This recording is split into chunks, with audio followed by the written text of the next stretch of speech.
Hello and welcome. I'm Javine Hall Art, and today we're going to be working on this Zelda drawing. We're going to finish it up and color it and paint. Have all the line work done. Do a quick one. I'm going to post the finished artwork on the social media. You can follow Instagram, Tumblr, TikTok, Twitch, YouTube, and Patreon for more exclusive stuff. Links are in the bottom. I'll be watching some. Sorry, TikTok. Apparently, I have nothing planned.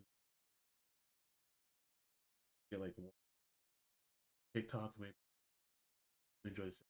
Hey, you can engage. Let's get into it. Oh.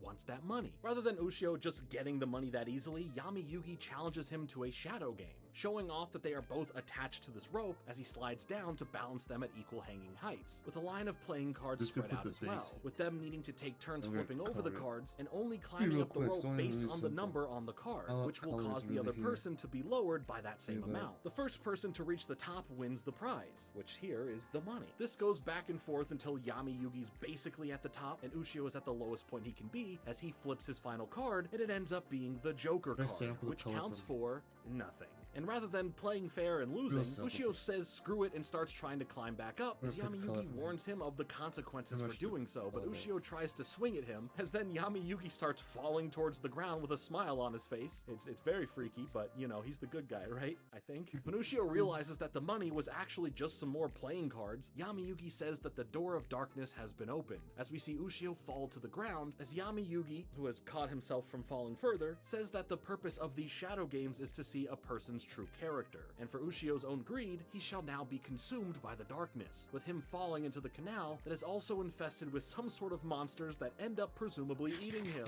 Now, you're probably thinking two different things from all this. One, that was pretty dark, and two, that's not how it happened in the manga. There are differences from the manga version to the anime version, with here that the game they are playing in the manga being in relation to a knife that the character shows off as a threat. He ends up cheating in that game as well, opting to try and get Yami Yugi with his knife, and because of this, Yami Yugi ends up punishing his greed, with him only seeing things as money, where in reality he's just playing with and tossing up in the air leaves and garbage. So Yami Yugi essentially messes up his mind rather than just basically killing him. And also, for the end of this episode, we see that he didn't kill Ushio. It kind of ends in a similar way with his mind being messed up as he's screaming and crying on the ground, thinking that what he is seeing is real, and the rest of his friends are like, hey, what's wrong with you? I don't know what's going on.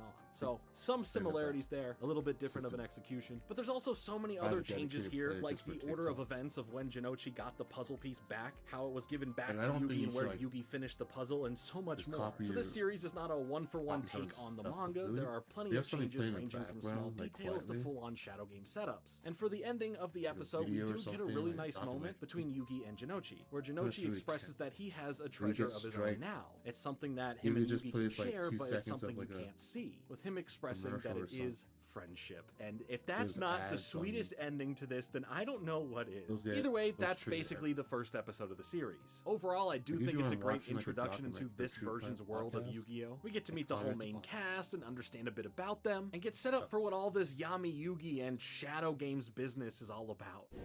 We'll see about that! Something I have playing in the background while you're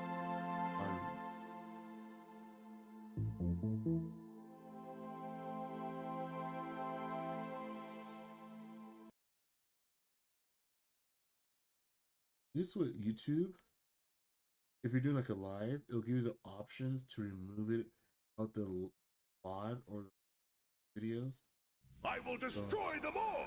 Continuing on from the aftermath of Yugi unlocking the powers of the puzzle, we see that his grandpa is worried about the warnings of this dark knowledge infesting Yugi's brain, but Yugi makes it seem like it's all good, and that there's nothing out of the ordinary that should make Grandpa worry.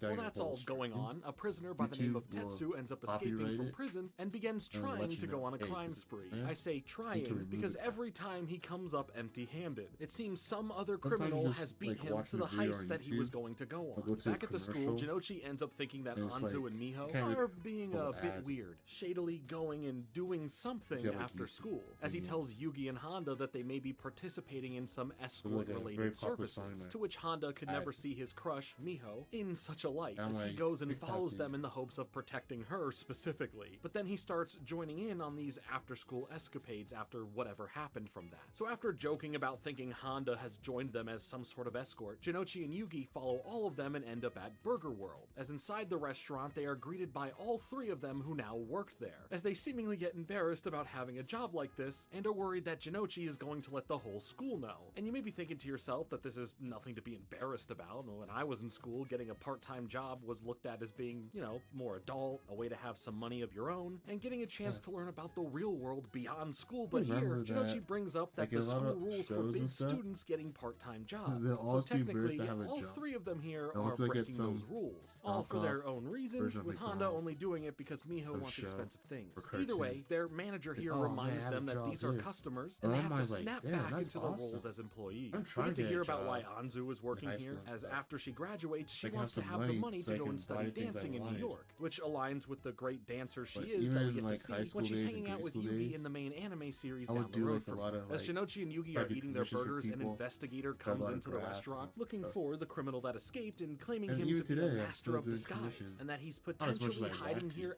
as a customer. So while But this the escaped commissions criminal and the- is a criminal, the other Right. crimes he tried to commit, he couldn't because some It's on other the criminal side. beat him to it, but Extra he's still cash. getting blamed for them. To fund Either my way, hobbies. he's still bad, and apparently has a gun on him. And potentially be a cool. dead giveaway factor Then as to our who the full-time criminal gang is will be- here is based on that criminal getting hit with a baton Yeah. on his right calf when how things are set escaping, up now. leaving a possible bruise or mark Any there. With constant- Anzu coming up with an idea to spill out a basket of toy cars that go all over the restaurant so that they can go and pick them up from under the tables and sneakily try and find this marking on any of the customers' legs. Because all of this is what these high schoolers totally should be doing in such a situation with an armed and dangerous criminal. Well, it's really Anzu, Jinochi, and Honda looking, with Miho and Yugi hanging back and watching as Yugi calls them brave, kinda wishing he had more of that instinctual bravery himself. Anyway, the plan didn't really help. Anzu gets too handsy with a rude customer who has his feet on the table, as the investigator explains to the customers what's really going on. The only way the criminal gets outed is after they realize he's allergic to eggs, as then Anzu talks about the buns for the burgers having egg in them, leading to the disguised criminal to freak out and get caught by the detective. Anzu lied about the eggs in the buns on purpose for this guy to expose himself, but even though they have the right criminal here, that's not where this whole thing ends, as Tetsu falls on top of the restaurant manager and then notices that that guy has a bruise on his right calf, as he then rips the manager's shirt when getting back up, exposing this giant spider tattoo on his back, and then calling him the yellow spider, but like, that spider was like purple or something. Whatever, who cares? This new criminal is the other criminal that has been on the loose and committing crimes that Tetsu has been getting blamed for that he didn't commit but wanted to. He takes Anzu hostage at gunpoint, as he then calls Tetsu the Hedgehog as his criminal nickname. And you gotta appreciate the time where there was all these criminals that had these cool nicknames, because people committing crimes today just end up being some dude named Eric or something. If your name is Eric and you have a criminal record, let us know in the comments below. Anyway, this That's guy wild. explains to Tetsu how he knew what crimes he was going to commit, leading to how he committed them before him, as Tetsu remembers that he's been eating here before he went to commit those crimes, and ate these burgers no problem, feeling stupid that he outed himself over something he already knew wasn't true. But Tetsu really isn't important anymore, because we're focusing on this other guy, as this other criminal puts a blindfold on Anzu, sitting her in a booth next to him as he demands that everyone stays on the ground aside from Yugi, because he looks small and weak, and he can have this unassuming kid do what he commands, wanting him to bring some booze and some smokes, with Anzu worried about Yugi being in trouble from this, leading to her being slapped in the face by the criminal, which was a crazy. big mistake, as Yugi's Oh, bravery welcome. moment comes out in the form of Yami Yugi taking over, initiating a shadow game with the criminal. For the setup of the game, Yami explains that they can each move only one finger of their choice, with the criminal choosing his right hand index finger, showing off that he's ready to use it to pull the trigger of his gun. Yami ends up choosing his right hand thumb, which confuses the criminal as to what Yami could even do with it, as he just starts pouring his alcohol into the glass in front of him. Yami then says once the game starts, you can do whatever you want, as we see the criminal's finger on the trigger, but when it does start, Yami uses his thumb to flick open and ignite the lighter, reaching over the table to light the guy's cigarette as he waits to shoot because he'll take having his cig lit for him since he can't use his other fingers right now. Yami then tells him to keep the lighter, dropping it right on top of his pouring hand as the booze is still pouring out and beginning to overflow, and with it being highly flammable, he's trapped from moving his hand, as if he does, it could lead to him setting himself on fire. Yami starts rescuing Anzu from the situation as the guy is currently stuck with what to do, knowing that firing the gun will shake the lighter and cause it to fall and spark the fire, but instead of playing by the rules of the game, he uses his other hand to place the gun on the table so that he can just grab the lighter, saving himself from burning. But Yami won't let cheaters win, so when the guy picks his gun back up to fire it at Yami, it's soaked in booze, causing it to ignite when he fires it, which in turn sets himself on fire. But this is just an illusion that only the criminal can see and feel. He's not really dying here, it's just the punishment of the shadow game. So while the day is saved here, the big moments to take away from all of this are what Anzu experienced while being blindfolded, noting that she heard a distinct difference in the voice of who was saving her versus what she knows Yugi sounds like, as she wonders who that was or if there's anything deeper to it. Now, when it comes to the manga, holy moly, things are way different. For the story there, the escaped criminal is the main bad guy that we deal with, and the setup in getting to the whole Burger World incident is mostly the same, minus the existence of Miho and not having Honda involved. It's just Anzu working there. The criminal, who has his prison number of 777 tattooed on his head and is feeling like the stars are aligning for him based on him escaping, just ends up coming across Burger World, coming in to take Anzu hostage in order to just get some free food to eat before he continues his escape, which is just kind of dumb to risk your escape over a few dollar burger, but to each their own. The same type of shadow game is played with the lighter being put on his hand, making it stuck, pouring out booze all over the table and himself, but rather than cheating, the guy just questions his luck, dropping his cigarette from his mouth onto the booze and lighting himself on fire. Oh, and here, it's not just an illusion. We know that this fire, and the criminal's presumed death from it, is real thanks to Jinochi witnessing it happen, calling out that the idiot criminal set himself on fire. So it's a way more brutal ending to that story versus what we see in the anime itself. Also for Anzu, when questioning the voice she heard who was responsible for saving her, she is thinking to herself that whoever it was, she's fallen in love with them, claiming to never forget that voice. This is one of the early on iconic moments from the manga that really stuck with me from the first volume for how it handles the characters, the danger of the situation, and the final outcome, amping up the gruesomeness of these shadow games. It's just crazy that the guy who doesn't cheat ends up really being burned alive, while the cheater in the anime ends up only thinking he is, but you know, whatever, I'm just saying. One of my favorite moments in the manga is here where Anzu squirts a bottle of ketchup onto Jinochi and Yugi's burger that spells out a warning to them about if they ever tell anyone that she works here, that they're dead. There's just such a menacing look from Anzu in the manga that's burned into my brain, and I am happy that it was translated well enough into the anime. I do love how sincere Jinochi comes off in this moment though, as after understanding why Anzu is working here in the first place, and her not wanting this to get her in trouble at school, Jinochi verbally promises that he wouldn't do that to her. He wouldn't get her in trouble, and if he did, he promises that he'll force himself to eat 10,000 burgers, which to some may be a good thing. Doesn't sound like the worst punishment, but all that to say, it was a good early moment in the manga that shows us that Jinochi is a good dude at the end of the day, and I am glad it comes off just as sincere in the anime as well. Now there are a whole bunch of moments that didn't make it from the manga into the anime, or moments that were completely changed from the manga to the anime.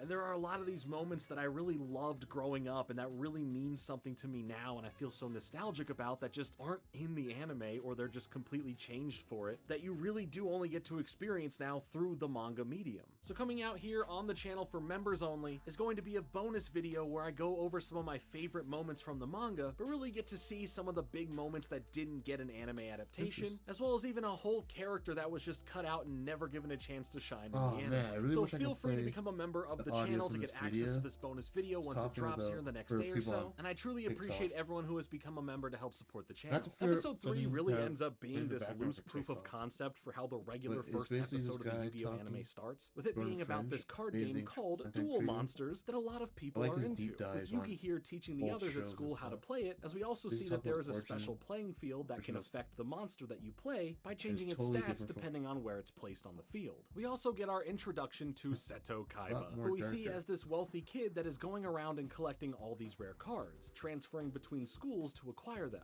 as we see at the start with him getting the Dark Magician card. Also, yeah, he has green hair here for whatever reason, but anyway, when he transfers to the school our main characters are at, he ends up hitting it off with Yugi as they bond over their interest in duel monsters, with Kaiba coming off as a nice person in general at the moment. He invites Yugi and the others over to his mansion as we see so many rare cards that he's collected, wondering if Yugi has any of his own, with Anzu then noting that Yugi's grandpa has a shop with rare cards in it as they all head over there now, with the rarest card his grandpa has being the Blue Eyes White Dragon, shocking Kaiba to see it, knowing that he needs this card card in his collection no matter what, offering Yugi's grandpa a whole briefcase of rare cards as a trade for it, but he doesn't accept, claiming that the card means a lot to him as it was a gift from a close friend. Of course, Kaiba begins to obsess over this card, wanting to figure out a way to get his hands on it. The next day at school, Kaiba had Yugi bring that card in so that he can have a chance to look at it once more, but in doing this, he sneakily tries to swap the blue eyes for a fake version of it, thinking he could get away with it, but we see that Jinochi and Honda notice him doing this. At the end of the day, we see Yugi walking home somewhat sad while looking at the card, learning from Anzu that Jinochi and Honda went to play some duel monsters with Kaiba. But what's really happening is that they find Kaiba on the roof of the school as they're confronting him about what they saw, accusing him of stealing the blue eyes card from Yugi. This ends up getting physical with Kaiba's bodyguards beating up both of them, as Yugi ends up getting there right after, seeing them defeated as Kaiba stands there smirking, claiming that he's being accused of something that he didn't do, but Yugi, in the most innocent and nicest way possible, tells him to basically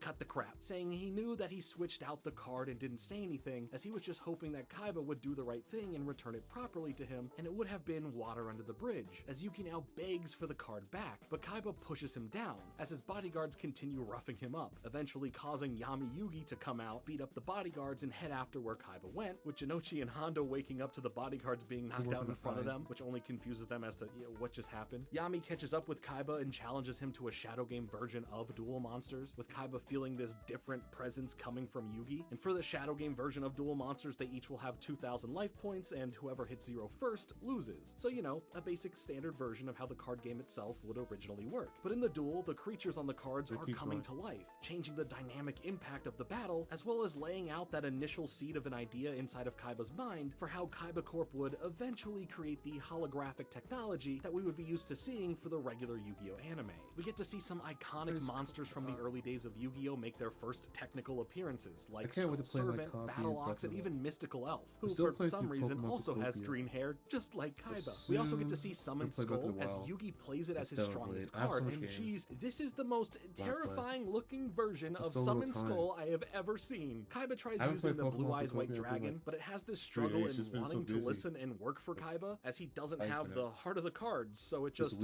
melts or something. With Yami then using Monster Reborn to bring it back to his side of the field, nearly defeating Kaiba, as we see him scrambling to find a way to end the match in a draw instead of losing, resulting in no punishment happening from the Shadow Game. But what did happen was this marking the start of the heated rivalry between Kaiba and Yugi, so that's pretty cool. I love looking back on an episode like this to see the origins of how we actually got to the original episode of Yu-Gi-Oh for the main anime, as we can look here to see all the little things that did transition over from this series and be retooled and used in the regular anime, as well as kind of see what gets cut out and what just completely changed. Speaking of changes, there were plenty of changes made here from the original manga story. In the manga, we actually see that it's Yugi's grandpa that is talking about the Duel Monsters card game to Yugi and his friends, only at this point it's not called Duel Monsters yet, with it being referred to as Magic. And I noticed that every time I play something in the background on YouTube, my video will get like a warning saying, hey, right, here and there, not a strike, but Kaiba then also just appears as a character that enters into the shop, and as someone who already goes to the same school as all of them. He also has his Kaiba attitude to him that makes him already mean to Jinochi, starting the hatred those two will have against one another for a very long time. He sees the Blue Eyes White Dragon in the shop, tries to offer the briefcase of cards, and it's rejected all the same. Well, maybe just done a bit more dramatically. Then the next day at school, he tries swapping the card, but Yugi directly notices and ends up confronting him. But instead of a softer school bag hitting him, Kaiba hits Yugi with this heavy metal briefcase, something he'd still like to do to people like we see in the Yu-Gi-Oh! R manga. In their shadow duel of magic and wizards, Kaiba actually loses here, with the punishment turning him into a card, which would be a similar premise to what Pegasus does throughout the regular animation. Being trapped in this card brings Kaiba into the world of the creatures themselves, where Yami admits that he'll probably experience death in this world, but regardless of that, it's all just in his head, a nightmare that he has to experience, something that won't really kill him, with Yami hoping this will help Kaiba learn about the heart of the cards, or something. The title of King of Capsule Monsters. Right now, I'm watching a video, and it's so much different than the Yu-Gi-Oh! What we used to know. I don't know if you guys watch Yu-Gi-Oh! The manga, the original, or season 0 of the show, is way different than what we know. I remember reading some Yu-Gi-Oh! It's a In the satanic cult. Shonen Jump mangas, Gotcha. but I didn't have a subscription, so I wasn't able to follow through. But honestly, They will kill what we you. got All from you the need is show March was different. 27th.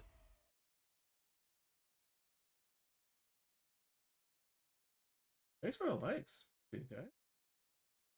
When I was at 1K likes. I think I've warmed up enough. Now for this next episode, it's a good example of how the anime can vastly differ from the manga, as we Yes, aren't the seeing little anime changes here always and is there, because this episode is in fact an anime-only episode. Here we get to focus a bit on Honda's love for Miho, having him waiting to meet her as he thinks that it could be related to them being And together, her Tristan, confessing her love for aka him, called but instead it's for a Honda favor, in one that the he ends up willing to do manga anyway because of how all she has was a to love do is interest. bat her eyes and talk about what she wants, and Honda will do I've it. never This bit seen this reminds me girl of the one time we get to see ever. Miho in the manga, as she goes by the nickname of Ribbon based on the ribbon that she wears in her hair. Her Also, appearance in the manga is in chapter 7, order which some by the Yu-Gi-Oh way cards. is I'm another really excited for storyline those to that come in. happens in a different episode, so I'll get to all this later. But here we see that Honda has this big crush on Did Ribbon and you ultimately hear gets that they're rejected shutting by down her. So here in Sora? the anime, it reminded me a lot I of that did moment hear of these that. two meeting up and Honda having Oh, these let's go big pause this lovey-dovey video for feelings those for on her. TikTok. While Miho in the Yeah, anime put it is on. technically based on Yes, I did hear that they're shutting down Sora.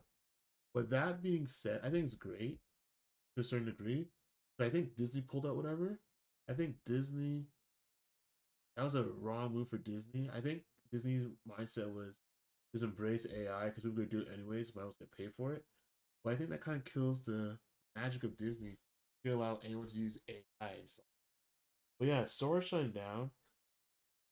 As much as it's a good thing, I think Pandora's box been open. Another company's gonna step in and replace them because we still have Google still have their who's Sora? Is that OpenAI or is that Google's one? But anyways, there's still gonna be AI video generators, but I think the thing will control the AI slop. We're just YouTube and TikTok, all the shorts now, short form all the short content videos being filled with AI. Is if they make very aggressive rules and laws. Because now AI stuff can't be copyrighted, which is also great. So that probably discourage people. I saw some create AI creators or whatever call them getting mad at the people using their stuff. It's like, well, you don't own it.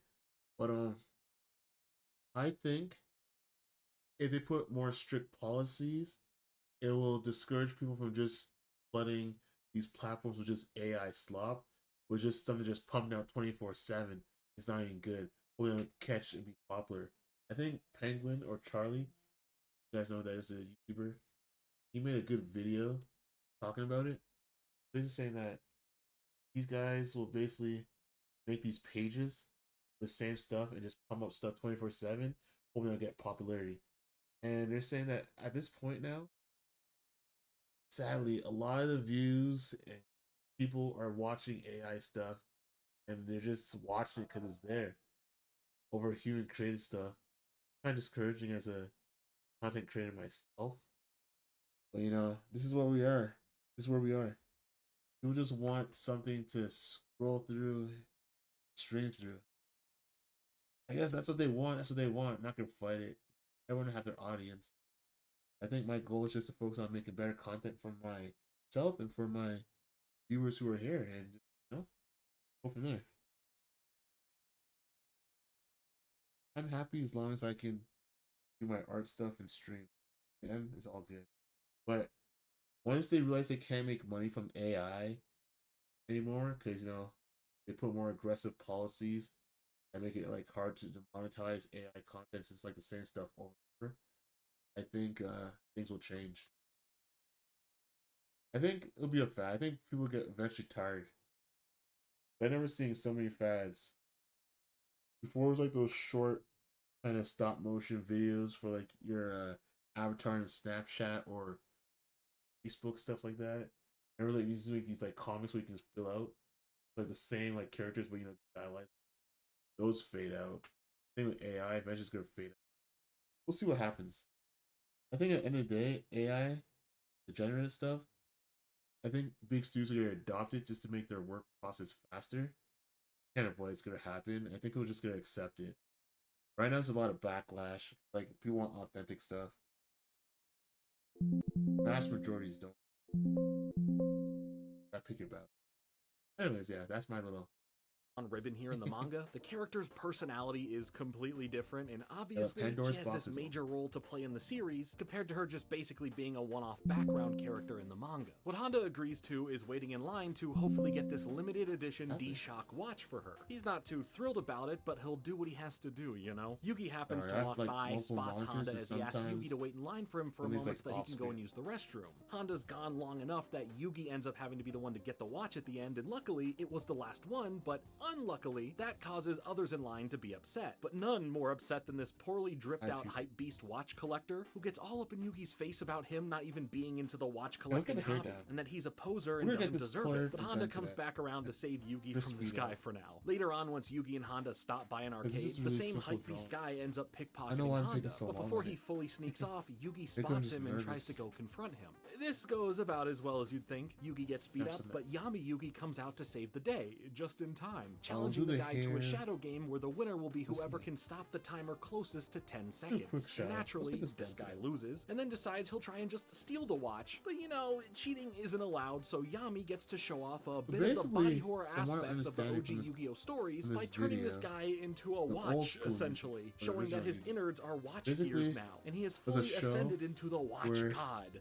I mean, just look at his eyes. What else would you call him now? All we get to see from this person afterwards is a glimpse at his watch collection now being all smashed up, with his mind being pretty broken as his partner is crying out his name. So that's pretty dark in many other ways. I don't know if he'll ever be okay, but hey, Mio gets her watch, so that's good, hooray! There's also this brief moment early on in the episode where we see Grandpa feeling happy as he sees that Yugi has all these friends now, and is excited to go out and be with them at school or outside of school, and I just found it to be a really sweet, sentimental moment as we're getting to see Yugi fitting into a friend group, as if he was the final piece of the Millennium Puzzle helping to complete it. Actually, that analogy will be relevant soon enough. Episode 5 is where things start getting a bit more story-driven, giving us more of a deep dive into the Egyptian lore that is baked into Yugi. We get to see things starting off with the arrival of the character Shadi, a person we get to see and understand a lot more the longer Yu-Gi-Oh goes on, with how they transition them into what Yu-Gi-Oh ultimately becomes, as his role is pretty important there. Before we get to see his purpose here though, we first see that there is this special ancient Egyptian exhibit happening in the city that is being hosted by Yugi's grandpa's friend, Professor Yoshimori, as well as the owner of the museum, Mr. Kanekura, with our main cast all being there to check it out with Yugi's grandpa. Mr. Kanekura takes notice of Yugi's Millennium Puzzle, and he simply just must have it for a display for the exhibit, getting Yugi to reluctantly agree to lending it to him for the day as a display piece. And now during the day, while they continue to check out the exhibit, Shadi ends up appearing to Yugi, as they're both looking at the remains of a mummified pharaoh that's now out on display, causing Shadi to cry, but claims them to not be his tears, as he explains that this pharaoh has had his eternal sleep denied for being taken from his grave and being placed on display like this. Part of Shadi's business here is dealing with Mr. Kanekura, as we see that aside from being a part of this expedition and exhibit, he is making shady private deals to make a fortune on this stuff, which ends up including Yugi's Millennium Puzzle that he borrowed, trying to sell it off before he would have to give it back. As the day goes on and the exhibit is nearly closed, Yugi waits outside hoping that the guy will come out with his puzzle, but we all know that's not going to happen. And on the inside, we see Mr. Kanekura in his office, waiting for the would-be purchaser of the puzzle to enter in, but when the door opens, the unconscious body of the purchaser falls onto the floor as Shadi enters, introducing himself as the servant to Anubis, claiming that because of Mr. Kanekura's greed, another tomb of the Valley of the Kings has been defiled, and he will now be judged accordingly, with Shadi placing another Millennium item, the Millennium Scale, on the table in front of him to weigh his sins,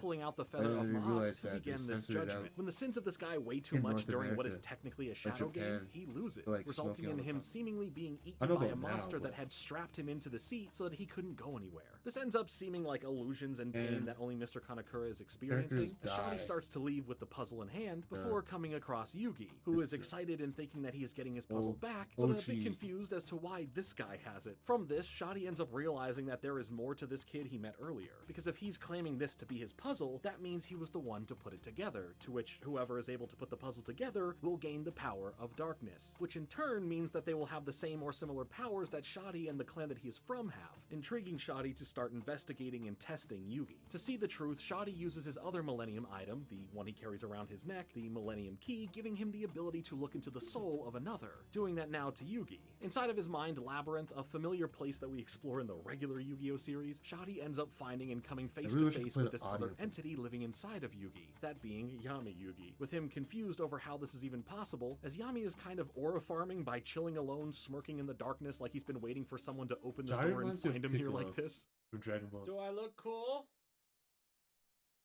If you guys know who that is, it's the guy. Shadi gets to have a conversation with Yami as he gets this odd pharaoh-like presence coming from him, and he's the one I wonder why that is. I hope it doesn't take, I don't know, 5 seasons, a movie, and more just to get to that part where we get some real answers to all of this. Okay, I hope it does. Well, I guess I'm glad it did. It was my childhood and a lot of yours as well. I actually thoroughly went through all 5 seasons and a bunch of other extra stuff. If you haven't seen that video already, I will leave it linked down below. You can check it out if you want to. So I guess this is a better time than any to let you know or remind you if you've already heard it before that I am currently deep diving basically all of Yu-Gi-Oh here on this channel. As after covering the original run of Yu-Gi-Oh, what I love about this channel, especially from this guy, covers like the manga and the stuff and how it was like overseas, and I learned so much things, like the Pokemon movie, Mewtwo Strikes Back or Mewtwo Returns, whatever.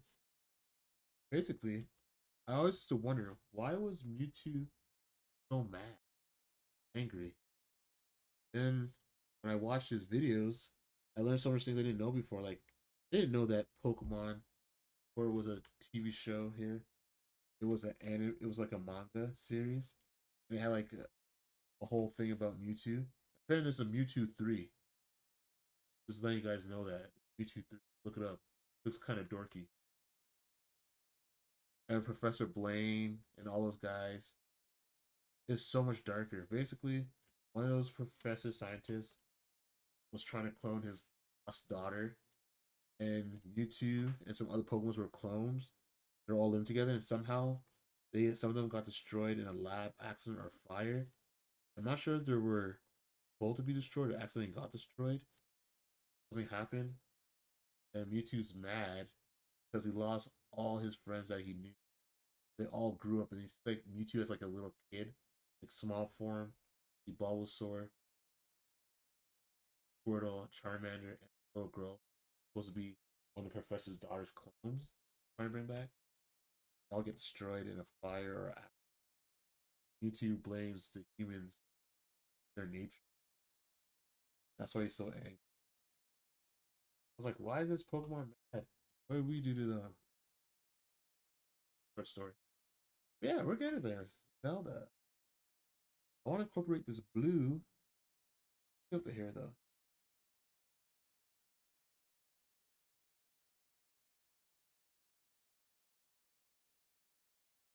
Quick work, quick work. Boom.